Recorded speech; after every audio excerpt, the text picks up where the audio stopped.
friends, I'm back, but I have a surprise for you. So I typically read from my devotional, Greater is He.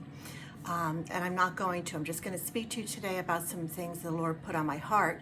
However, my devotional is still available for you, and I will leave a link for it here below. And I have a lot of other videos down here on my channel where I read from the devotional. But anyway, for today, I want to talk about a subject that may or may not be taboo for some Christians. So I'm just going to put it out there. Have you ever been, or are you, mad at God?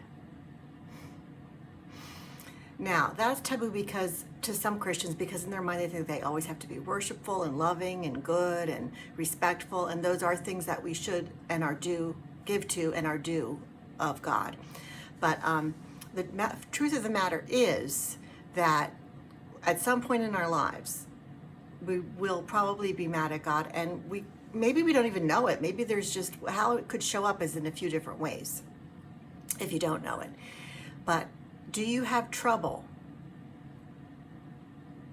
trusting God? Yeah, that's a big one too, because we're supposed to trust Him. There's verses all throughout the Bible about we're to trust God. So, but if you're sort of like taking the reins or not totally pleased with things that God has either done or allowed or ordained in your life because they weren't part of your agenda, then there could be some residual, just saying, some residual angst toward the Lord because He didn't provide the way you expected, come through the way you expected, etc., etc. Now, that could, so the root of your not trusting God is because you didn't get your way. Don't hate me. And the reason we get mad is because maybe we're used to getting our way, or we want our way over God's way or will. And if that's the case, then guess what, kids? We've got to die to self. That's part of the Christian life too. Yeah, giving up our desires, good or bad, to the Lord in exchange for His will for our lives. His will for our lives may or may not pan out the way we had hoped or expected. Now, there's all different kinds of responses and reactions to when those things happen. As I said, some may not even be aware what's going on inside of them, but they're not really fully trusting God. They may show up to church every week. They may even tithe their money, but there's just something inside them that isn't quite fully trusting God with everything. Because, you can't just like pick and choose. We're not supposed to anyway. You can't say, well, God, I'm going to trust you with this, but I'm still holding on to this part of my life. God, I'm going to trust you with this, but this other part of my life is off limits to you. Now, even saying those words, you may not ever say those or think them, but you may be doing them knowingly or unknowingly. So what you're actually doing is blocking God's best for your life, God's richest blessings for your life. And again, His best and His blessings don't often show up in the way we expect, think, want, or like. Sometimes they do. Okay, they line up and God comes through for us exactly when and how we want. But in my life, I have found that my timetable and God's timetable rarely line up. And that's a good thing, because God doesn't want us to think that we're in charge. We're not.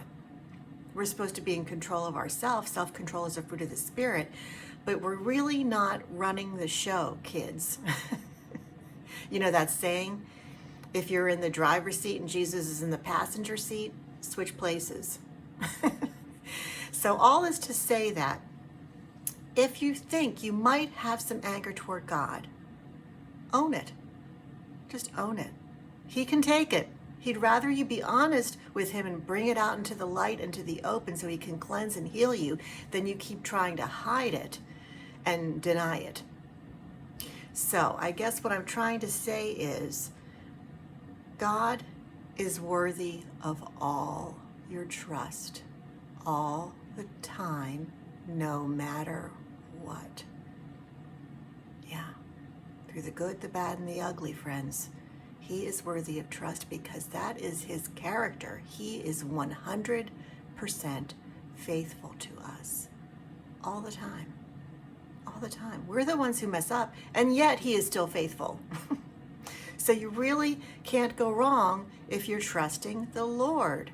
And I hope this has blessed you, and I hope you really take it to heart. Go for a walk, get in your quiet place with God, and just let him know how you're really feeling. God, why did you let that happen? God, I can't believe you let that person do this to me. Whatever it is, fill in the blank. God, I can't believe this happened. And you know what? God will show up. He will heal you. He doesn't have to tell you why. He is not obligated to tell us why he does anything in our lives. But we do need to know that everything he does is done out of love, love, love, love, love for us. So peace out for now. Love you much. Trust God.